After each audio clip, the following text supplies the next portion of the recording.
Sobat Dunia Donghua, kita berjumpa kembali. Tanpa berlama-lama mari kita lanjutkan ceritanya. Selamat mendengarkan dan selamat berimajinasi. Ketiga jari raksasa ini turun dari langit dan langsung mengarah ke Dharma King Yun Xiao yang telah mengunci tubuh kera putih itu. Kecepatan jari raksasa itu turun hanya bisa digambarkan sebagai cepat. Raja Dharma Yun Xiao tidak punya waktu untuk bereaksi dan terkena hantaman jari raksasa itu dengan keras. Hancurkan untukku. Dharma King Yun Xiao meraung marah, dan tubuh kera putih besar itu berjuang keras, mencoba menghancurkan dan mematahkan tiga jari Yang Chen.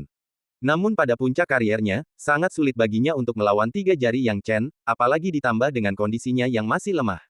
Ketiga jari Yang Chen jatuh bersamaan, bagaikan sebuah gunung besar, menekan bahu Raja Dharma kera putih Yun Xiao begitu kuat hingga ia tak mampu menopangnya, dan tubuhnya pun runtuh dalam sekejap. Yang Chen melihat kesempatan itu, melepaskan kekuatan jari raksasanya, dan memegang senjata suci kaisar, tombak pembunuh dewa, dia melepaskan tembakan. Tembakan dari jarak 1000 mil. Tiga jari ditekan, Wan Li membalas tembakan. Tembakan ini adalah tembakan yang mematikan. Sudah cukup sulit bagi Raja Dharma Yun Xiao untuk berpegangan pada tiga jari raksasa ini, dan sekarang menghadapi tembakan Wan Li milik Yang Chen, bagaimana dia masih bisa bertahan. Terkena tembakan ini, tubuh kera putih Raja Dharma Yun Xiao tertusuk di tempat, meninggalkan lubang besar. Darah menyembur keluar, dan Raja Dharma Yun Xiao tak mampu lagi bertahan. Ia melolong, meraung, dan meronta, tetapi hanya terjepit oleh jari raksasa Yang Chen. Yang Chen, sambil memegang tombak pembunuh dewa di tangannya, datang ke puncak tubuh Raja Dharma Yun Xiao. Raja Dharma Yun Xiao kini tertindas oleh jari raksasa Yang Chen, dan tubuhnya kembali ke wujud aslinya. Saat menatap Yang Chen, matanya dipenuhi ketakutan. Sekarang dia sudah kehabisan akal dan tidak punya cara lain, jadi bagaimana mungkin dia tidak takut. Dan Yang Chen, dia sudah tiba di atasnya, memegang tombak, seolah siap untuk segera mencabut nyawanya. Bagaimana mungkin dia tidak takut? Yang Chen, kau tidak bisa membunuhku. Jika kau membunuhku, medan perang akan kekurangan pembangkit tenaga listrik tingkat raja, dan pasti akan terjadi ketidakseimbangan kekuatan tempur. Pada saat itu, situasinya pasti akan di luar kendali, geram Raja Dharma Yun Xiao. Yang Chen mengabaikannya, menatap tubuh Raja Dharma Yun Xiao yang gemetar ketakutan, dan mencibir, jadi, kau hanya perlu membunuhku, dan aku tidak diizinkan membunuhmu, kan? Setelah selesai berbicara, Yang Chen tidak menjelaskan lebih lanjut. Ia melepaskan tembakan langsung ke udara, berniat menghancurkan segalanya dari Raja Dharma Yun Xiao. Namun, pada saat ini, dua teriakan keras datang dari langit yang jauh. Teman muda Yang Chen, tolong tunjukkan belas kasihan. Bisakah kau memberi kami sedikit muka? Ampunilah Dharma Raja Yun Xiao kali ini. Sebagai pasukan tempur papan atas, Dharma Raja Yun Xiao sangat penting di medan perang.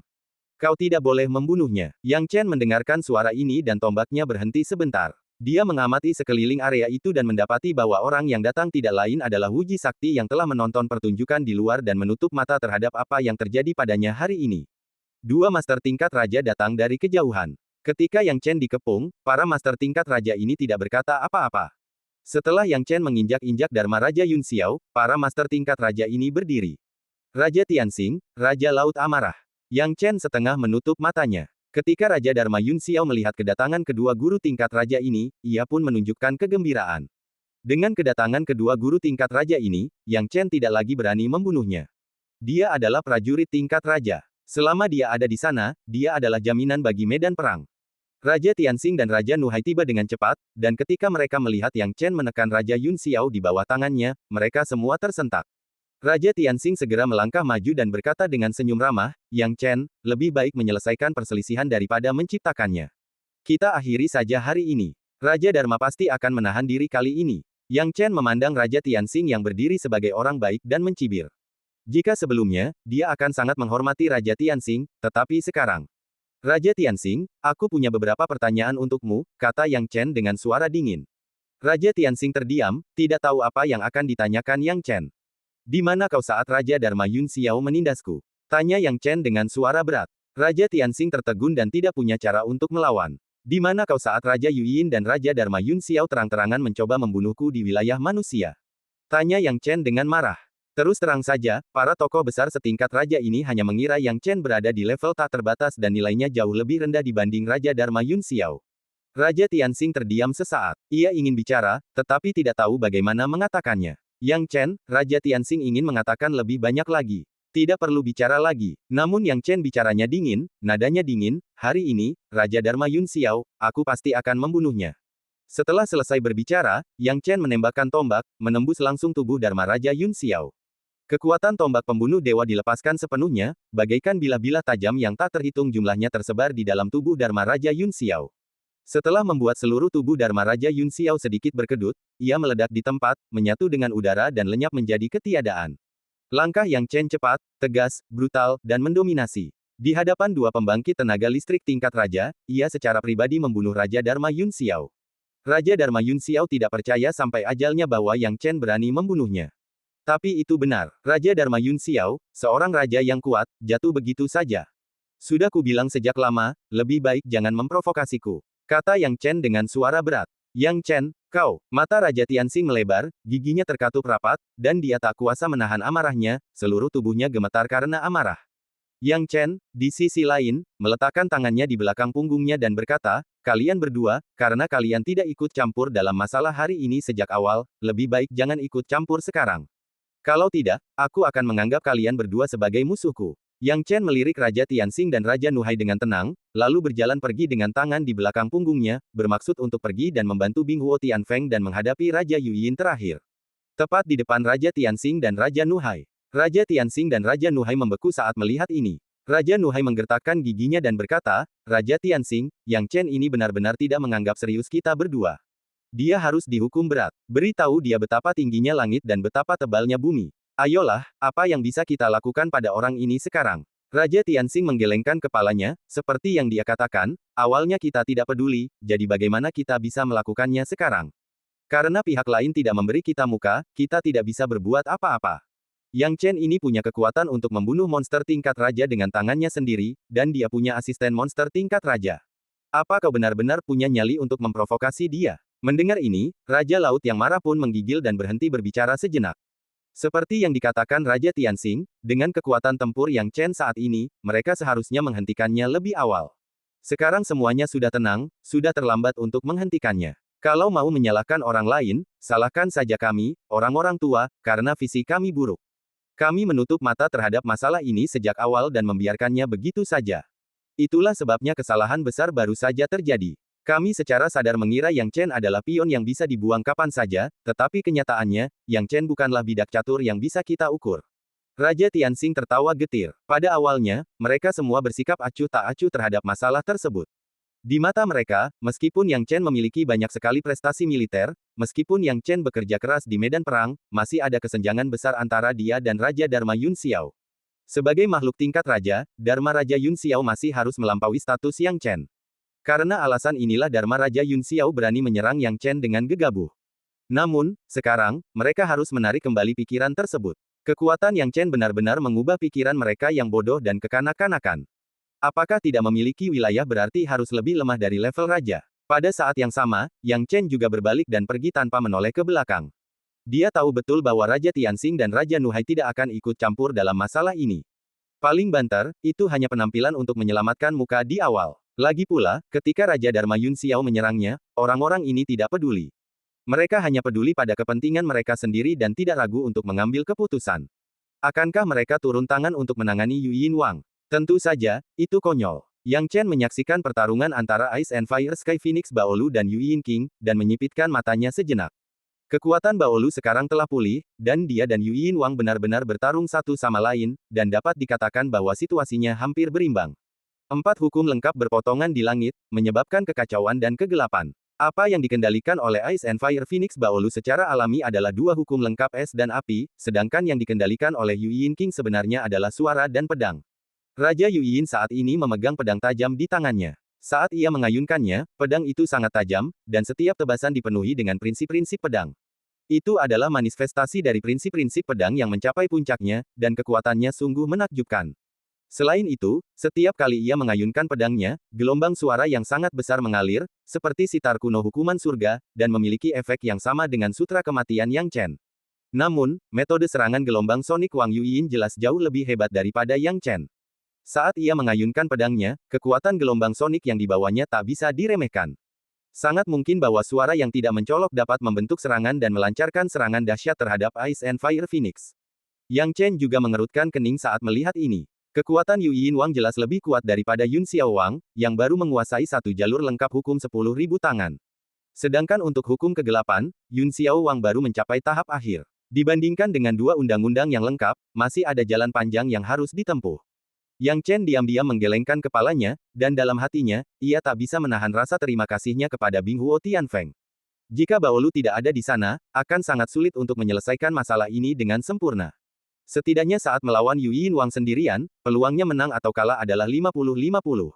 Ada kemungkinan menang dan kalah, dan itu bukan hal yang pasti. Jika ada Raja Dharma Yun Xiao yang lain, dia pasti akan dikalahkan. Sekarang, meskipun Raja Yu Yin kuat, Baolu juga bukan orang yang mudah ditaklukkan.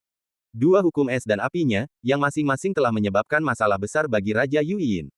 Saat kedua pria itu bertarung, seluruh area di sekitarnya tertutup es dan salju. Yang Chen berdiri di samping, tidak terburu-buru mengambil tindakan. Yu Yinwang sudah melihatnya, jadi dia tidak perlu bergerak untuk menekannya. Dan yang terpenting, tidak ada gunanya bertindak gegabah, yang terpenting adalah kesempatan untuk membunuh dengan satu serangan. Dia harus menunggu kesempatan untuk membunuh dengan satu serangan. Raja Yu Yin tentu saja menyadari semua ini. Dikepung oleh Yang Chen dan Baolu, ia sangat cemas. Ia hanya bisa memikirkan Raja Tianxing dan Raja Nuhai, lalu berteriak, Raja Tianxing, Raja Nuhai, jika kalian berdua bersedia membantuku hari ini, aku akan menghadiahi kalian dengan sangat baik suatu hari nanti. Raja Tianxing dan Raja Nuhai tersenyum pahit dan pura-pura tidak mendengar. Bercanda, mereka bukan orang bodoh. Jika Raja Dharma Yun Xiao masih hidup, mereka masih bisa mempertimbangkannya. Tapi sekarang Raja Dharma Yun Xiao sudah mati, mereka tidak perlu menyinggung dua pasukan tempur tingkat Raja Yang Chen demi satu pasukan tempur tingkat Raja-Raja Yu Yin. Yang terpenting, apa yang disebut sebagai hadiah dari Raja Yu Yin juga tidak jelas. Mereka juga memikirkannya dengan saksama, dan sepertinya tidak ada apapun dalam diri Raja Yu Yin yang dapat membuat mereka mempertaruhkan nyawa. Melihat keduanya tidak menjawab, Ratu Yu Yin merasakan hawa dingin di hatinya, mengetahui bahwa situasinya sangat buruk baginya. Yang Chen melihat Raja Tianxing dan Raja Nuhai terdiam, dengan ekspresi tenang, dan dia tidak terkejut sama sekali. Wanita ini seharusnya tahu bahwa karma itu ada balasannya. Ketika pihak lain mengincarnya, Raja Tianxing dan Raja Nuhai tidak berkata apa-apa. Mengapa dia berpikir bahwa sekarang gilirannya tiba, mereka berdua akan berdiri. Yang Chen membuka bibirnya sedikit, dan seseorang mengirimkan sesuatu. Baolu terdiam sejenak, lalu menerima transmisi suara, mengangkat sudut mulutnya, dan menamparkan Raja Yu Yin dengan satu telapak tangan. Raja Yu Yin mendengus pelan, memegang pedang tajam. Pedang ini juga setara dengan artefak kekaisaran. Saat pedang itu datang, ia menebas ke arah Baolu. Saat pedang ini jatuh, itu seperti badai dengan gelombang suara tak berujung. Baolu berubah menjadi Phoenix es dan api, menyemburkan api es dan api dari mulutnya. Keduanya bertabrakan dan pertarungan pun tak terpisahkan. Tepat ketika mereka berdua menemui jalan buntu, sebuah jari raksasa tiba-tiba turun dari langit, menekan dengan ganas. Jari raksasa ini menekan tubuh Yue Yinwang, membuatnya menggertakkan gigi, menyadari bahwa Yang Chen lah yang telah menyerangnya. Kau pikir jari ini bisa melakukan apa saja padaku? Raja Yu Yin maju dengan pedang tajam di tangannya. Pedang itu tiba-tiba terbelah menjadi 30.000 keping, dan setiap kepingnya sangat tajam dan besar. Ia mengepung jari raksasa yang jatuh dari langit dan mencincang jari Yang Chen berkeping-keping. Teknik pedang ini benar-benar brutal, dan Yang Chen tersentak kaget saat melihatnya. Namun, setelah mematahkan jari raksasanya, Raja Yu Yin masih harus menghadapi Baolu. Baolu tidak tahu kapan, tetapi api es raksasa telah berkumpul di mulutnya. Api es ini tiba-tiba menyembur keluar saat Raja Yu Yin memotong jari raksasa Yang Chen. Menghadapi api es ini, Raja Yu Yin memasang ekspresi serius, menyadari bahwa api es ini tidak mudah dihadapi. Pedang di tangannya terbagi menjadi 50.000 bagian, yang semuanya berdasarkan hukum, dan melesat ke arah api es. Serangkaian tebasan pedang dengan cahaya terbelah sangat menyilaukan. Tetapi tepat ketika Raja Yu Yin melarutkan api es, sosok Baolu muncul di belakang Raja Yu Yin tanpa seorang pun menyadarinya. Bagaimana kau melakukannya? Pupil mata Yu Yinwang mengecil, dan dia tidak percaya mengapa Baolu begitu cepat. Waktu dan ruang ada di mana-mana. Baolu terkikik. Raja Yu Yin tiba-tiba bereaksi dan menyadari bahwa niat daur ruang dan waktu Yang Chen lah yang menyebabkan masalah. Namun sudah terlambat baginya untuk bereaksi, karena api es Baolu menyembur langsung ke tubuhnya. Ratu Yu Yin buru-buru menggunakan hukum untuk melindungi dirinya, tetapi sudah terlambat. Saat tubuhnya kejang, sejumlah besar es telah terbentuk. Ia akan membekukannya hidup-hidup di sini dan menindasnya sepenuhnya. Namun, yang mengejutkan Yang Chen adalah Raja Yu Yin ini cukup terampil. Bahkan setelah terkena api es dari Phoenix es dan api, ia tidak sepenuhnya mati beku. Anda bisa melihat hukum-hukum seperti pedang yang berputar-putar di sekelilingnya. Hukum-hukum ini mengelilinginya, siap menghancurkan es kapan saja. Melihat ini, Yang Chen tidak lagi sopan. Sambil memegang tombak di tangannya, ia langsung tiba di atas Raja Yu Yin. Alam bumi, tekan. Domain itu menyebar, dan dikombinasikan dengan kemampuan membekukan Baolu, mengunci Raja Yuyin di tempat, membuatnya mustahil baginya untuk bergerak. Sehebat apapun Raja Yuyin, dia akan langsung kalah telak jika berhadapan dengan dua petarung setingkat raja sendirian. Ketika dibekukan, kemampuannya untuk mengendalikan tubuhnya jauh lebih lemah dari sebelumnya, hampir nol. Hanya hukum yang hampir tidak mendukungnya. Sekarang Yang Chen telah datang untuk memanfaatkan domain bumi, ia hanya perlu sedikit menekannya untuk menyelesaikan semuanya. Kini, Raja Yuyin perlahan-lahan menjadi tenang, membeku di dalam es, tanpa gerakan apapun. Melihat ini, mata Raja Tianxing dan Raja Nuhai berkilat terkejut. Melihat Raja Yuyin ditangkap seperti ini, mereka semua tahu bahwa mereka harus mengubah sikap mereka saat menghadapi Yang Chen. Sekarang, setelah sepenuhnya menekan Raja Yuyin, Baolu melesat di udara dan datang di depan Yang Chen. Yang Chen tidak menjawab, tetapi dengan santai melemparkan penghalang ke tubuh Raja Yuyin. Setelah itu, Yang Chen berkata dengan tenang, singkirkan esnya. Dia sekarang berada di bawah tekananku dan tidak bisa bergerak. Baolu melambaikan tangannya, dan hukum itu pun lenyap. Hanya lapisan es yang tersisa di tubuh Raja Yuyin, dan es itu hancur berkeping-keping. Raja Yuyin sudah membeku, wajahnya pucat pasi. Ia memperhatikan Yang Chen dan Baolu mengepungnya dengan erat, menggertakkan giginya. Yang Chen, jika kau ingin mengampuni nyawaku, sebutkan syaratnya. Jika kau tidak ingin menahanku, jangan sungkan, bunuh aku atau rampok aku, semuanya terserah padamu. Kata Raja Yuyin dingin. Yang Chen tidak menyangka seorang prajurit tingkat raja seperti Raja Yuyin di medan perang akan memohon belas kasihan. Dia juga tidak ingin mendengar Raja Yuyin memohon belas kasihan. Melihat ekspresi malu Raja Yuyin saat ini, Yang Chen menggelengkan kepalanya pelan dan berkata, Raja Yuyin, kesalahanmu adalah kau tidak boleh terlalu egois. Yang Chen, kenapa kau buang-buang waktu bicara omong kosong? Apa, kau tidak berani membunuhku? Kalau kau tidak sanggup berpisah denganku, kau sudah memutuskan. Kata Yuyin Wang dengan nada sarkastis. Yang Chen mencibir ketika mendengar Raja Yuyin mengatakan ini. Ternyata disinilah Raja Yuyin begitu percaya diri. Memang, dia benar-benar tidak berani membunuh Raja Yuyin. Setelah Raja Yuyin meninggal, Hua Wanru juga akan kehilangan tubuh fisiknya, sebuah kondisi di mana Hua Wanru dan Raja Yuyin akan menjadi satu. Tanpa tubuh fisik, akan sangat sulit bagi Hua Wanru untuk bertahan hidup. Dia tidak ingin Hua Wanru mati. Akan sangat sulit untuk membunuh Raja Yuyin sambil menyelamatkan nyawa Hua Wanru. Itu mustahil. Selama jiwa Raja Yuyin terluka, Hua Wanru pasti akan mati. Prinsipnya sama dengan Hua Wanru dan Zhang Suelian. Soal larangan dan penyegelan, itu juga mustahil. Prinsipnya sama saja dengan membunuh. Raja Yuyin, apa kau benar-benar berpikir aku tidak bisa berbuat apa-apa padamu? Yang Chen tidak menunjukkan emosi apapun, tetapi berbicara dengan cepat dan tenang. Seluruh tubuh Raja Yuyin sedikit gemetar, pertanda tubuhnya bergetar ketika dia tidak dapat menahan tawa. Yang Chen, apa yang bisa kau lakukan? Jika kau melakukan apapun padaku, kau akan menghadapi dilema yang sama denganku. Kau pasti tahu ini, kan? Tanya Yuyin Wang Han dengan tergesa-gesa. Yang Chen mengangkat sudut mulutnya, Raja Yuyin, kau seharusnya tidak lupa bahwa aku mengendalikan waktu dan ruang. Raja Yuyin terkejut, namun segera berkata dengan nada meremehkan, berapa lama waktu dan ruangmu mampu menawan aku? Aku tidak bisa memenjarakanmu terlalu lama, tapi aku bisa memberikan kekuatan ini kepada Hua Wanru, kata Yang Chen perlahan sambil meletakkan kedua tangannya di belakang punggung. Murid Yuyin Wang berkontraksi, Yang Chen, kamu. Awalnya dia tidak terlalu memikirkannya, tetapi ketika dia memikirkannya dengan saksama, dia merasakan tubuhnya gemetar dan dia merasa takut. Raja Yuyin, sudah berakhir. Tidurlah di ruang dan waktu ini. Yang Chen meletakkan telapak tangannya di atas kepala Raja Yuyin. Tubuh halus Raja Yuyin bergetar, dan sedikit ketakutan akhirnya muncul di matanya. Dia tahu betul ini bukan lelucon. Yang Chen benar-benar punya cara untuk membuatnya tertidur lelap, membuatnya sulit bangun. Begitu ekspresi ketakutan ini muncul, Yuyin Wang merasakan kekuatan misterius mengalir ke dalam tubuhnya. Ketika kekuatan ini menyebar ke seluruh tubuhnya, ia kehilangan kesadaran sepenuhnya. Tubuhnya pun jatuh seluruhnya. Yang Chen menahan Raja Yuyin, dan dao waktu dan ruang berkumpul bersama, mengirimnya kembali ke kediaman aslinya. Apa yang kau lakukan padanya? Baolu tidak mengerti apa yang sedang terjadi. Yang Chen berkata perlahan, aku menggunakan waktu dan ruang untuk menyegel jiwa Raja Yuyin, meninggalkan jiwa Hua Wanru. Berapa lama segel ruang waktumu bisa menyegel Raja Yuyin? Seharusnya tidak akan bertahan lama, kata Baolu terkejut. Yang Chen tersenyum tipis, aku memberikan kekuatan ruang dan waktu kepada Hua Wanru, yang memungkinkannya mengendalikannya dan menyegel Raja Yuyin kapan saja. Namun, setelah Raja Yuyin disegel oleh ruang dan waktu, Hua Wanru tidak dapat mengendalikan tubuhnya dalam waktu dekat.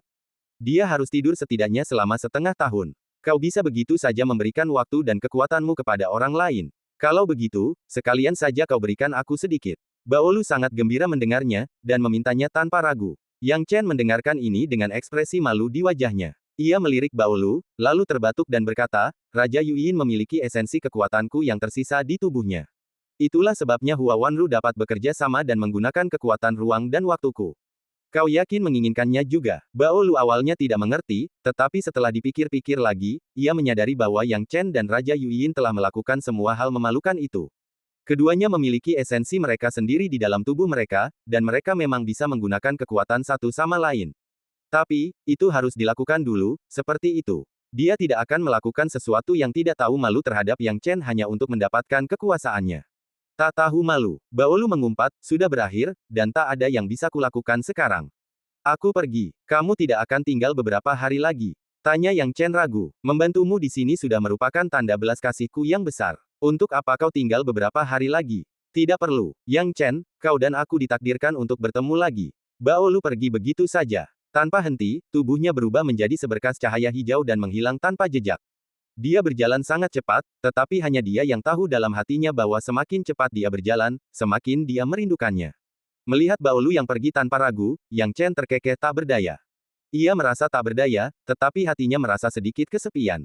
Badai telah berakhir, dan sekarang saatnya memasuki tahap akhir. Pada saat yang sama ketika Yang Chen berhadapan dengan dua prajurit tingkat raja, di langit berbintang yang jauh, di atas sebuah planet yang tidak dikenal, kilatan cahaya tiba-tiba menyambar seperti kilatan angin.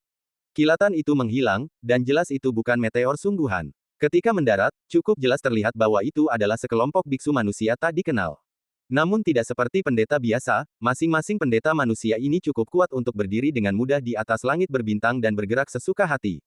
Sekelompok orang sekarang tinggal di sini. Jika Yang Chen ada di sini, dia pasti bisa mengenali salah satu dari mereka. Orang ini, mengenakan jubah putih, berdiri dengan tangan di belakang punggungnya, tampak agung tanpa sedikit pun amarah. Dia tak lain adalah Raja Roh yang dikenal Yang Chen. Raja Roh masih sama, tetapi ia bukan pemimpin kelompok itu. Melihat sekeliling, orang yang berdiri di depan adalah seorang pria tua berambut putih, bungkuk, dan memegang tongkat. Lelaki tua bungkuk ini tampaknya berada di ambang kematian, tetapi kecerdikan di matanya cukup untuk memberitahu bahwa ia bukanlah orang biasa. Kini berhenti di sini, lelaki tua bungkuk itu mengelus jenggotnya dan berkata sambil tersenyum, rekan Taois Ling Wang, berapa lama perjalanan dari alam Lingnanmu ke alam Lingnanmu? Haha, perjalanannya sudah kurang dari sebulan. Kalau Tuan Jin mau mempercepat, mungkin kita bisa sampai dalam 10 hari saja. Haha, tidak ada salahnya mempercepat. Aku selalu menjadi orang yang tegas dan tidak suka berlama-lama. Lagi pula, aku sangat penasaran dengan kejeniusan yang kau banggakan di alam selatanmu, bernama Yang Chen. Seperti apa rupanya? Tanya lelaki tua bungkuk itu sambil tersenyum, tetapi ada sedikit nada tidak setuju dalam kata-katanya.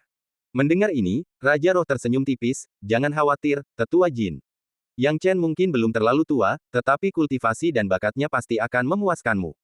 Setidaknya di mataku, dengan bakatnya, bergabung dengan Istana Taiyuan seharusnya tidak sulit. Mendengar ini, beberapa tetua dengan wajah dan aura berbeda di belakang lelaki tua bungkuk itu mengerutkan kening dan berkata, Tuan Raja Roh, apa yang Anda katakan tidak benar. Syarat untuk bergabung dengan Istana Taiyuan sangat sulit, seperti yang Anda tahu.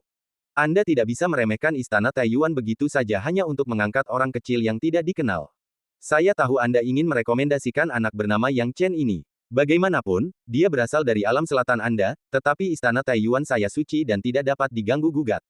Mendengar ini, Raja Ling mengerutkan kening. Kekuatan orang-orang yang mengikuti lelaki tua bungkuk itu beragam. Yang lemah berada di ranah Wu, sementara yang kuat telah mencapai ranah Tianli. Hanya dia dan lelaki tua bungkuk itu yang kuat dan telah mencapai tingkat takdir. Akan tetapi, meskipun mereka berdua berada di alam takdir, kekuatannya jelas lebih rendah dibandingkan lelaki tua bungkuk itu, jadi dia pun menghormati pihak lainnya. Adapun orang-orang kuat yang meninggalkan negara ini akhir-akhir ini, mereka mengira mereka berasal dari Istana Taiyuan dan terus memanggilnya Tuan Ling Wang, tetapi masih ada sedikit kesombongan dalam kata-kata mereka dan mereka tidak menganggapnya serius sama sekali. Raja Roh tahu apa yang dipikirkan orang-orang ini. Betapapun ia membanggakan Yang Chen, orang-orang ini sama sekali tidak menganggapnya serius. Mereka hanya menganggapnya orang desa yang sedang bersenang-senang. Pria tua bungkuk itu melambaikan tongkatnya. Baiklah, kalian semua diam. Wajar saja sebuah planet menghasilkan seorang jenius yang luar biasa. Lagi pula, para jenius Istana Taiyuan semuanya berasal dari bintang yang berbeda. Hanya saja, apakah mereka begitu luar biasa, itu belum bisa dipastikan.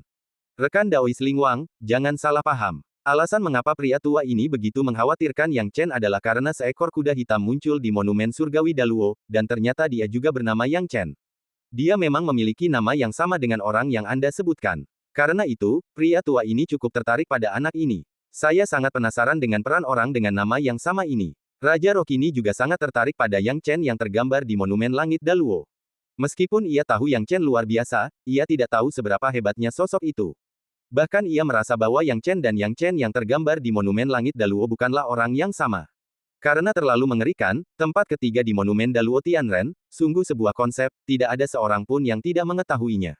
Oke, ayo kita percepat. Dunia bawah telah mendatangkan malapetaka bagi semua lapisan masyarakat selama bertahun-tahun. Lebih baik menyelesaikannya sesegera mungkin, kata lelaki tua bungkuk itu dengan suara berat.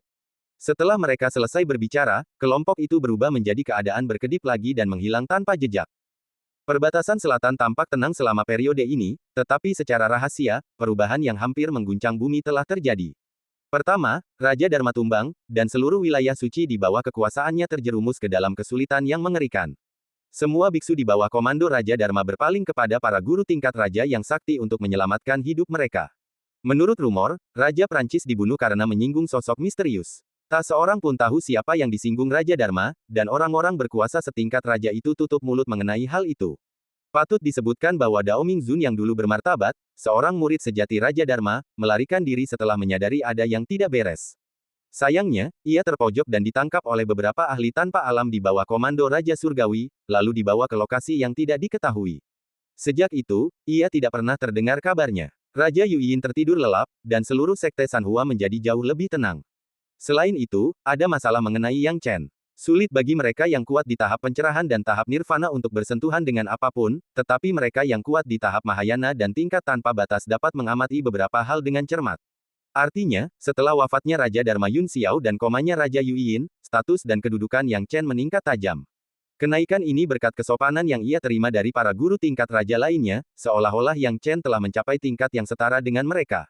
Hal ini membuat banyak orang berkuasa menyadari bahwa ada sesuatu yang salah, dan sikap mereka terhadap Yang Chen secara alami membaik pesat. Ini adalah sesuatu yang tidak bisa dihindari oleh Yang Chen. Setelah dia membunuh Raja Dharma Yun Xiao, dia berniat untuk menggantikan Raja Dharma Yun Xiao, raja yang kuat, dan menjadi pasukan tempur tingkat raja lainnya bagi umat manusia.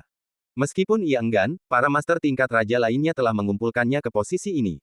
Terutama Raja Tianxing, yang bahkan lebih tegas dan mengirim Dao Ming Tianzun kepadanya tanpa memberi perintah apapun.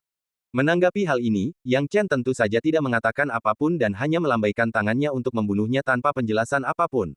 Dao Ming Mingzun tidak percaya sampai ajalnya bahwa Raja Dharma Yun Xiao, seorang raja yang kuat, akan jatuh dengan mudahnya. Dan dia ditembak mati oleh Yang Chen sambil berteriak dan memohon belas kasihan. Bagi Yang Chen, kematiannya adalah sesuatu yang pantas diterimanya. Setelah itu, ia untuk sementara menerima niat baik para master tingkat raja ini dan menggantikan Raja Dharma Yun Xiao sebagai pasukan tempur tingkat raja yang baru. Hal ini juga menjadi alasan mengapa para master tingkat raja ini sangat menghormatinya. Menerima jabatan Raja Dharma Yun Xiao murni karena ketidakberdayaannya, tetapi Yang Chen tidak berencana untuk bertahan dalam posisi ini terlalu lama. Begitu seseorang dari istana Taiyuan tiba, dia akan pergi. Adapun saat ini, baik ia menduduki jabatan ini atau tidak, ia akan membantu apabila ada keperluan di medan perang, jadi baginya, jabatan ini hanya sekadar jabatan dan tidak begitu penting. Terlebih lagi, sebagai petarung tingkat raja, ia tidak akan diizinkan untuk bertindak kecuali benar-benar diperlukan.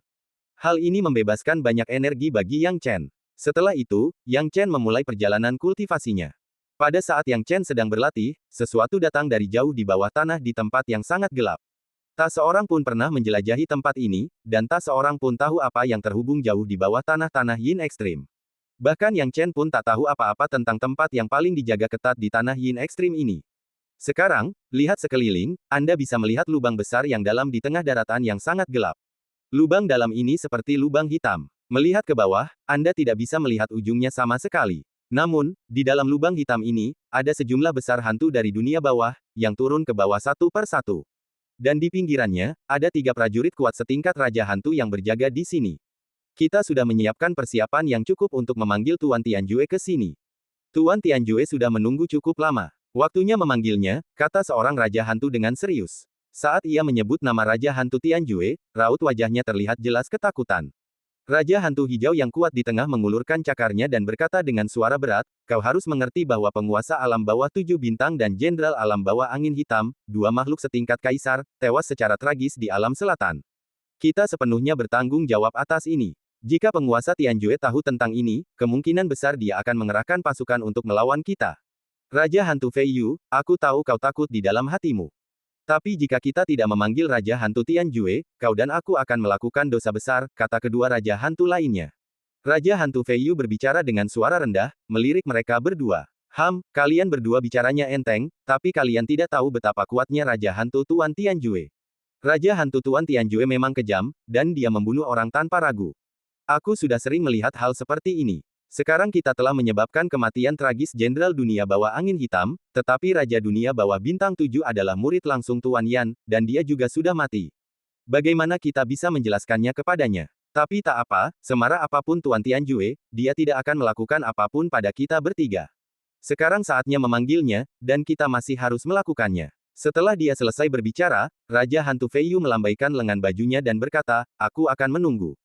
Ketiga Raja Hantu memimpin sekelompok besar orang kuat dan melompat langsung ke lubang hitam. Lubang hitam ini dipenuhi dengan kekuatan ruang dan waktu, dan merupakan pusat turbulensi spasial. Namun, bagi para ahli tingkat raja ini, turbulensi spasial yang menakutkan orang biasa tidaklah begitu menakutkan. Ketiganya melompat jauh ke dalam tanah dengan sekali tarikan napas, dan saat mereka muncul kembali, mereka telah mencapai kedalaman kegelapan. Kedalaman kegelapan ini terhubung dengan sebuah pintu besar. Di depan pintu ini, terdapat banyak sekali hantu dan tulang belulang, seolah-olah itu adalah sebuah altar atau sebuah upacara. Ketika ketiga Raja Hantu itu tiba, beberapa hantu kecil dalam tahap pencerahan segera menyerbu. Yang mulia, ritualnya sudah siap. Kita bisa memanggil para dewa dari dunia bawah kapan saja. Ayo kita mulai, kata Raja Hantu Fei Yu dengan tenang. Mendengar hal itu, sekumpulan hantu dari tempat yang amat gelap itu pun tak tinggal diam dan segera bergumam dalam hati. Seketika itu juga para hantu dan mayat di tanah yang sudah berbentuk kerangka itu semua berbaring dan melantunkan lagu-lagu yang tidak diketahui. Hanya dalam sekejap, sejumlah besar energi spiritual dari langit dan bumi muncul dari tanah, menembus jauh ke dalam tanah, lalu menutupi gerbang. Hanya terdengar dua suara gemuruh keras, dan pintu tiba-tiba terbuka, memperlihatkan semburan cahaya tiba-tiba yang menerangi segala arah. Setelah pintu terbuka, embusan angin dingin bertiup ke wajah, dan sesosok hantu besar dengan tubuh hitam berjalan keluar dari sisi lain pintu.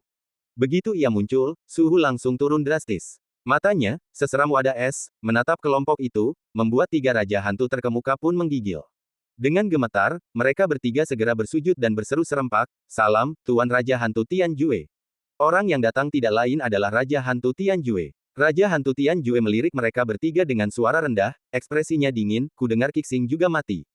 Ketiga Raja Hantu itu tidak ingin Raja Hantu Tianjue langsung menanyakan pertanyaan ini. Mereka begitu ketakutan hingga gemetar, tetapi mereka harus segera menjawab, benar. Siapa yang berani meninggalkan daerah itu saat itu? Teriak Raja Hantu Tianjue dengan suara rendah. Ketiga Raja Hantu itu telah melihat kemarahan Raja Hantu Tianjue. Mereka saling memandang sejenak, dan kedua Raja Hantu lainnya menunjuk ke arah Raja Hantu Fei Yu di tengah kata tersebut. Ya, Raja Hantu Fei Yu lah yang bertanggung jawab, kedua Raja Hantu itu menunjuk. Melihat ujung tombak diarahkan padanya, Raja Hantu Fei Yu membeku. Meskipun ia tidak mau mengakuinya, ia tahu ia tidak bisa menghindarinya. Ia berseru, Tuan Tianjue, masalah ini sama sekali tidak ada hubungannya denganku. Tidak ada yang menyangka bahwa penguasa alam baka 7 bintang akan menghadapi lawan sekuat itu. Ia dibunuh oleh seorang anak tingkat Mahayana yang setingkat dengannya. Ini sesuatu yang tidak kami duga. Kami semua berpikir jika penguasa alam baka 7 bintang bisa membunuh para pembangkit tenaga listrik tingkat Raja Manusia itu, ia akan menjadi tak terkalahkan. Anak kecil di tahap Mahayana. Tanya Raja Hantu Tianjue dingin. Orang ini adalah orang yang sama yang membunuh Jenderal Hades Angin Hitam. Mereka berdua adalah Yang Chen. Ketika Yang Chen membunuh Jenderal Hades Angin Hitam, dia hanya berada di tahap Nirvana. Namun, ketika dia bertarung dengan Dewa Hades Bintang 7, dia telah berkultivasi ke tahap Mahayana. Sekarang dia bahkan telah berkultivasi ke tahap tanpa alam, kata Raja Hantu Fei Yu. Jadi begitulah. Pantas saja penguasa Hades Bintang 7 tewas tragis di tangan makhluk kecil sekelam itu. Raja Hantu Tianjue meletakkan tangannya di belakang punggungnya. Ya, Yang Chen ini benar-benar monster, dan masalah ini tidak ada hubungannya denganku. Raja Hantu Fei Yu hanya menunjukkan ekspresi gembira, berpikir bahwa kesulitan ini telah dihindari, dan Raja Hantu Tianjue tidak akan membuatnya mendapat masalah lagi. Namun, sebelum ia sempat menyelesaikan pikirannya, aura yang mencengangkan memancar dari tubuh Raja Hantu Tianjue. Seketika, salah satu cakar tajamnya tiba-tiba menghantam, disertai hukum yang mencengangkan, langsung menekannya. Sebelum Raja Hantu Fei Yu sempat bereaksi, tubuhnya dihantam oleh Raja Hantu Tianjue. Ia bahkan tak sempat bergerak atau melawan sebelum dibunuh di tempat oleh Raja Hantu Tianjue. Seorang Raja Hantu yang kuat meninggal secara tragis, dan dua Raja Hantu lainnya ketakutan. Bagaimana mungkin mereka tidak takut ketika Raja Hantu yang kuat terbunuh begitu saja? Gemetar sesaat, mereka semua berteriak minta ampun, tak peduli dengan keagungan mereka yang biasa, bak raja. Bercanda, apa martabat mereka di hadapan orang sekuat itu? Raja Hantu Tianjue menatap kedua Raja Hantu yang memohon belas kasihan dan berkata tanpa ekspresi, aku ingin membunuh kalian berdua, tapi sekarang kalian masih berguna. Ceritakan detail tentang anak bernama Yang ini. Aku ingin menangkapnya hidup-hidup. Ketika kedua Raja Hantu itu melihat bahwa Raja Hantu Tianjue akan mengampuni mereka, mereka tentu saja sangat gembira dan segera memperkenalkan diri kepada Raja Hantu Tianjue sambil tersenyum di wajah mereka. Jika Raja Hantu Surga datang, selama dia tidak merenggut nyawa mereka, itu akan menjadi hal yang luar biasa. Lagi pula, dengan kekuatannya, siapa di seluruh alam selatan yang bisa melawannya? Yang Chen tidak tahu apa yang terjadi di tempat yang sangat gelap itu. Dia tidak hanya berlatih keras akhir-akhir ini. Mempertimbangkan perjalanannya ke Istana Taiyuan, ia juga melakukan penelitian ekstensif tentang alam semesta dan langit berbintang. Jika ia kembali ke tingkat kultivasi sebelumnya, dengan kekuatannya, akan sulit baginya untuk bergerak di dalam alam semesta dan langit berbintang, apalagi meninggalkan wilayah selatan dan melewati turbulensi spasial untuk memasuki alam semesta dan langit berbintang. Tahukah kamu, saat itu, ketika dia dijebak oleh Li Chongqiao dan diusir dari saluran luar angkasa, dia bisa memasuki alam selatan berkat saudara-saudara Gunung Hitam dan Beruang Hitam. Kalau tidak, dia pasti sudah mati tragis di alam semesta. Namun dengan tingkat kultivasinya saat ini, meninggalkan alam selatan dan memasuki langit berbintang bukanlah hal yang mustahil. Yang Chen telah mempelajari hal-hal ini selama beberapa hari terakhir. Karena orang-orang di alam selatan tidak memiliki banyak pengetahuan tentang alam semesta dan langit berbintang, dan tidak banyak informasi yang tercatat, Yang Chen hanya dapat mempelajarinya sendiri. Dengan energi spiritualnya, dia telah mempelajari kepadatan spasial berbagai tempat di wilayah selatan selama beberapa hari. Akhirnya, dia menemukan posisi yang cocok. Pada saat ini, Yang Chen telah mencapai langit, menembus awan, dan mencapai titik tertinggi di langit. Lebih jauh lagi, terdapat turbulensi spasial yang sangat padat. Melihat turbulensi spasial di atas, Yang Chen bergumam dalam hati, kerapatan turbulensi spasial ini tidak tinggi, jadi mudah untuk dilewati. Jika kepadatannya lebih tebal, bahkan jika saya memiliki daur ruang dan waktu, akan agak sulit untuk melewatinya. Ini adalah tempat yang sempurna untuk memasuki alam semesta dan langit berbintang. Lagi pula, kultivasinya hanya di tingkat Wujing, jadi masih agak sulit baginya untuk mencapai tingkat yang sama dengan ahli tingkat raja. Terlebih lagi, bahkan ahli tingkat raja pun hanya bisa mengabaikan turbulensi spasial biasa, dan tidak bisa mengabaikan turbulensi spasial dengan kepadatan yang cukup tinggi. Lanjutkan, Yang Chen membuka konsep daur ruang dan waktu miliknya dan langsung menyatu dengan ruang. Ketika ia muncul kembali, ia sudah tiba di lingkungan yang gelap gulita. Kegelapan itu dihiasi kilatan cahaya sesekali, yang mudah dikenali sebagai bintang. Ketika Yang Chen kembali ke alam semesta dan langit berbintang ini, perasaannya benar-benar berbeda dari sebelumnya. Sebelumnya, ia tidak memiliki pengetahuan tentang alam semesta dan langit berbintang, dan ketika melihatnya, ia hanya merasakan sesuatu yang tidak diketahui dan sedikit ketakutan. Namun sekarang, perasaannya berbeda, keinginan yang berani untuk menjelajahi dan menghargai pemandangan indah ini. Alam semesta, bintang-bintang, langit, dan dunia yang tak terhitung jumlahnya, gumam Yang Chen dalam hati. Dia mencobanya sedikit dan menemukan bahwa jika dia tidak menggunakan dao waktu dan ruang, akan hampir mustahil baginya untuk melayang di alam semesta dengan kemampuannya. Namun selama Anda menguasai dao waktu dan ruang, Anda dapat melakukan semua ini dengan mudah. Ayo kita lihat bintang terdekat dulu, bisik Yang Chen dalam hati. Kunci target, perluas waktu dan ruang, dan terbang. Ketika ia sampai di tengah penerbangan, ia menoleh ke belakang dan melihat dua bintang bersebelahan dengan warna berbeda. Kedua bintang ini melambangkan dua dunia Lingnan. Adapun Yang Chen, dia terbang melintasi langit berbintang entah berapa lama, dan akhirnya tiba di depan bintang di antara dua dunia yang berdekatan, Lingnan. Alam semesta dan langit berbintang sungguh terlalu luas. Jika aku menempatkannya di alam selatan, dengan kemampuan ruang dan waktuku, itu akan cukup untuk melintasi seluruh alam selatan dalam waktu sesingkat itu. Tapi sekarang, aku baru saja mencapai batas bintang alam selatan terdekat. Yang Chen mendesah, dipenuhi emosi. Jika Anda ingin menemukan antarmuka yang lebih jauh, Anda harus siap secara mental.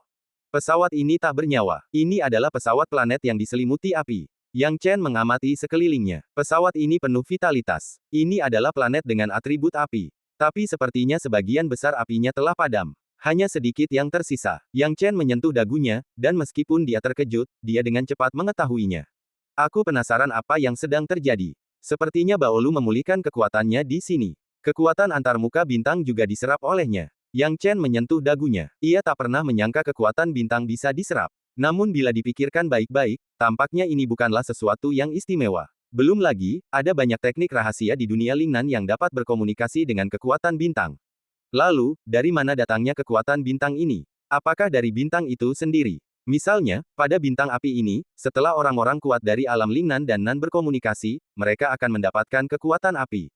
Namun, kekuatan ini sangat langka dan biaya untuk bintang ini tidak besar. Namun meski begitu, hal itu masih dikejar oleh banyak orang kuat.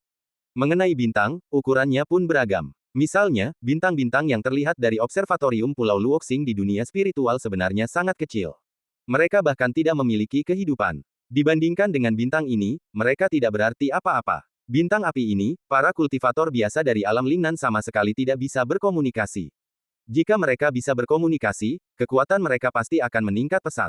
Namun sayangnya, sebagian besar kekuatannya telah terkuras habis oleh Baolu. Yang Chen menggelengkan kepalanya diam-diam. Sekarang, setelah menjelajahi langit berbintang, ia memiliki pemahaman tertentu tentang keseluruhan langit berbintang, tidak lagi buta seperti sebelumnya. Ia memilih untuk kembali dengan cara yang sama. Dalam perjalanan pulang, Yang Chen memandang ke kejauhan dan melihat banyak bintang yang jauh. Ia percaya bahwa pasti ada alam yang mirip dengan alam Lingnan, atau bahkan lebih kuat dari alam Lingnan. Namun saat ini, saya tidak punya waktu untuk menjelajah. Saat dia sedang bergegas kembali, jimat yang dipegang Yang Chen tiba-tiba mulai berdengung. Seseorang mengirim pesan. Yang Chen tidak bisa menahan diri untuk tidak terkejut. Semua prajurit tingkat raja ini memiliki jimat transmisi suara khusus, yang digunakan untuk memfasilitasi transmisi suara saat mengalami kecelakaan. Sekarang Yang Chen membuka jimat transmisi suara, dan suara mendesak tiba-tiba terdengar di telinganya. Rekan Taois Yang Chen, situasinya mendesak. Serangan besar-besaran telah terjadi di tanah Jiyin. Mohon kembali sesegera mungkin. Suara yang menyampaikan pesan itu tidak lain adalah Raja Tianxing, yang membuat Yang Chen bingung. Tanah yang sangat gelap tiba-tiba melancarkan serangan. Saat Yang Chen amat kebingungan, dia mempercepat langkahnya, melewati lapisan rintangan ini, dan kembali ke alam selatan. Ketika dia kembali, Yang Chen segera bergegas turun dan kembali ke medan perang. Para ahli tingkat raja lainnya juga dengan cepat merasakan kembalinya Yang Chen. Raja Tianxing dan Raja Nuhai sama-sama berada di area suci Raja Roh dan tidak terburu-buru untuk bertindak.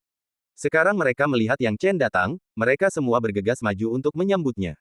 Rekan Taois Yang Chen, kau akhirnya kembali. Ekspresi serius Raja Tianxing sedikit melunak. Yang Chen bertanya dengan ragu, dua rekan Taois, apa yang terjadi di medan perang? Ceritanya panjang. Bermula beberapa hari yang lalu, negeri Jin tiba-tiba melancarkan serangan cepat dan dahsyat ke arah kita.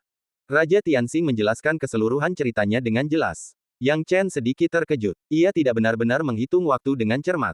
Namun, setelah melihatnya, ia menyadari bahwa sudah 10 hari penuh sejak kepergiannya. Banyak hal terjadi selama 10 hari terakhir, termasuk serangan dahsyat yang tiba-tiba dari negeri Jiyin, yang membuat para penguasa tingkat raja ini khawatir. Tidak heran kalau hantu-hantu dari tempat-tempat yang sangat gelap ini membuat masalah. Selama raja-raja hantu itu tidak bisa menahan diri, kalian berdua tidak perlu panik seperti ini, tanya Yang Chen ragu. Rekan Taois Yang Chen tidak tahu, intinya adalah, raja-raja hantu ini telah diberangkatkan. Raja Tianxing mendesah getir. Apa? Yang Chen cukup terkejut, dan perlahan mengerutkan kening, raja hantu ini biasanya tidak terlihat, dan sekarang mereka benar-benar keluar. Namun, saya tidak merasakan bahwa raja hantu yang kuat ini punya niat untuk bertindak. Raja-raja hantu ini belum bertindak, tetapi mereka sudah berada di medan perang dan siap beraksi kapan saja, yang benar-benar membuatku gelisah. Mungkin karena raja-raja hantu ini belum siap. Karena itulah kami segera memanggil rekan Daois Yang Chen kembali. Raja Tianxing menggelengkan kepalanya dan berkata, Yang Chen perlahan merasa lega, jadi begitulah. Sepertinya pertempuran ini tak terelakkan. Semuanya, karena para raja hantu ini sudah menuju medan perang, bagaimana kalau kita pergi ke sana dan melihatnya? Tidak masalah. Setelah mendengar persetujuan Yang Chen, Raja Tianxing dan Raja Nuhai secara alami menjadi jauh lebih percaya diri. Mereka masih ingat dengan jelas hari ketika Yang Chen membunuh Raja Dharma Yun Xiao. Dengan kekuatan yang mengerikan seperti itu, jika mereka bisa membunuh karakter setingkat Raja Hantu, itu akan menjadi dorongan besar bagi moral medan perang mereka. Satu-satunya kekurangannya adalah Raja Yuyin belum terbangun, yang merupakan kabar buruk bagi medan perang. Dengan cara ini, mereka bertiga melakukan perjalanan bersama dan tiba di medan perang. Di medan perang ini, beberapa prajurit tingkat raja telah mengambil posisi mereka, baik secara diam-diam maupun terang-terangan. Namun, sebagian besar dari mereka tidak muncul, tetap terjebak dalam kebuntuan dengan Raja Hantu dari Tanah Yin Ekstrim. Ketika Yang Chen tiba, dia melihat ke bawah dan melihat makhluk hidup yang tak terhitung jumlahnya di bawah, berjuang keras, dan mendedikasikan kekuatan mereka satu sama lain di medan perang. Tak seorang pun tahu berapa lama perang ini akan berlangsung. Yang kita tahu hanyalah tanah berlumuran darah bagai sungai dan mayat bagai gunung. Yang Chen menoleh dan melihat Raja Hantu yang kuat di Tanah Yin Ekstrim. Dia tidak tahu apakah itu ilusi atau apa, tetapi Yang Chen merasa seolah-olah semua Raja Hantu yang kuat ini sedang menatapnya. Apa yang terjadi? Yang Chen diam-diam terkejut. Mengapa para ahli tingkat raja ini begitu memperhatikannya? Awalnya dia mengira bahwa itu karena dia, sebagai Wu Jing, berdiri bersama para penguasa tingkat raja, tetapi ketika dia perhatikan lebih dekat, dia menemukan bahwa itu tidak benar. Tepat seperti yang dipikirkan Yang Chen, Raja Hantu yang kuat ini menatap Yang Chen tanpa berkedip, seolah-olah mangsa sedang melihat mangsanya. Yang Chen ada di sini. Orang itu adalah Yang Chen. Beberapa prajurit tingkat raja mengunci manusia itu dan berteriak. Dan dari kehampaan, sebuah suara terdengar, bertanya dengan nada terkejut, apakah kamu yakin? Apakah anak ini Yang Chen? Tuan Raja Hantu Tianjue, benar. Anak ini adalah Yang Chen. Kita pasti tidak akan salah. Jenderal Hades Angin Hitam dan Tuan Hades Bintang 7 semuanya tewas secara tragis di tangannya. Beberapa Raja Hantu berkata satu demi satu. Mendengar ini, Raja Hantu Tianjue mencibir, dia memang masih sangat muda. Anak seusia ini sudah mencapai level seperti itu. Bahkan Kixing pun mati di tangannya. Kau masih bisa menyelamatkannya. Aku benar-benar tidak tahu bagaimana kalian, orang-orang tak berguna, bisa melakukannya. Tapi ya sudahlah, karena aku di sini, sudah waktunya anak ini menyerahkan nyawanya. Pergi. Ketika para Raja Hantu ini mendengar perintah dari Raja Hantu Tianjue, mereka tidak lagi bersikap sopan. Dengan kehadiran Raja Hantu Tianjue, mereka memiliki keyakinan untuk bertindak langsung. Manusia, bersiaplah untuk mati. Raja-raja hantu ini bertindak cepat, tegas, dan tangkas. Adegan ini, nyatanya, membuat para raja manusia yang kuat ini menunjukkan keheranan. Biasanya, raja hantu di tempat-tempat yang sangat gelap ini tidak sering menyerang, juga tidak segila itu. Sekarang, semua raja hantu diberangkatkan sekaligus. Rekan-rekan Taoisku, tampaknya hantu-hantu dari negeri yang sangat gelap ini sedang merencanakan pertempuran sengit dengan kita. Kalian semua telah berhenti bersembunyi, jadi mari kita bertindak. Teriak Raja Tianxing. Di sisi manusia, lebih dari selusin sosok berkelebat keluar, melambangkan lebih dari selusin pembangkit tenaga listrik tingkat raja mengambil tindakan. Sekelompok orang kuat tingkat raja mengambil tindakan, langit dan bumi berubah, dan waktu dan ruang berada dalam kekacauan. Menghadapi raja-raja hantu ini, para prajurit tingkat raja ini tanpa ragu atau ampun. Mereka semua bergegas ke depan, mencari lawan mereka. Raja Laut Murka dan Raja Skywalk semuanya ada di antara mereka, dan Yang Chen juga ada di antara mereka. Namun, yang membuat Yang Chen agak gelisah adalah, entah kenapa, jantungnya selalu berdebar kencang. Sepertinya sesuatu yang tak terduga akan terjadi. Raja hantu dari tempat yang sangat gelap ini memang sangat tidak normal hari ini, pikir Yang Chen dalam hati. Tepat ketika pikiran ini terlintas di benak Yang Chen, ia tiba-tiba merasakan krisis. Detik berikutnya, sebuah cakar berdarah tiba-tiba menyapu dari kejauhan, berubah menjadi badai yang mengelilinginya sepenuhnya. Tidak bagus. Yang Chen merasakan hukum ini, yang begitu menakutkan sehingga membuat orang merasa putus asa. Begitu melihatnya, ia bahkan tak sempat melawan. Ia hanya melesat dan langsung menyatu dengan ruang dan waktu, lalu menghilang di kejauhan. Ketika bayangan itu muncul di kejauhan, Yang Chen merasakan gelombang ketakutan. Memikirkannya kembali, ia merasa jika ia bereaksi sedikit lebih lambat, ia pasti sudah mati sekarang. Siapa itu? Ekspresi Yang Chen tegas. Saat dia melihat ke depan, badai tiba-tiba melanda, dan kemudian cakar darah tiba-tiba mengarah ke Raja Laut Marah yang paling dekat dengannya. Raja Laut yang marah tentu saja tidak memiliki cara melarikan diri seperti Yang Chen, jadi ia secara tidak sadar melakukan serangan balik. Akibatnya, saat ia menyentuh cakar berdarah itu, seluruh tubuhnya meleleh. Ah! Teriak Raja Laut yang marah. Dan cerita pun berakhir, nantikan cerita selanjutnya. Terima kasih telah mendengarkan.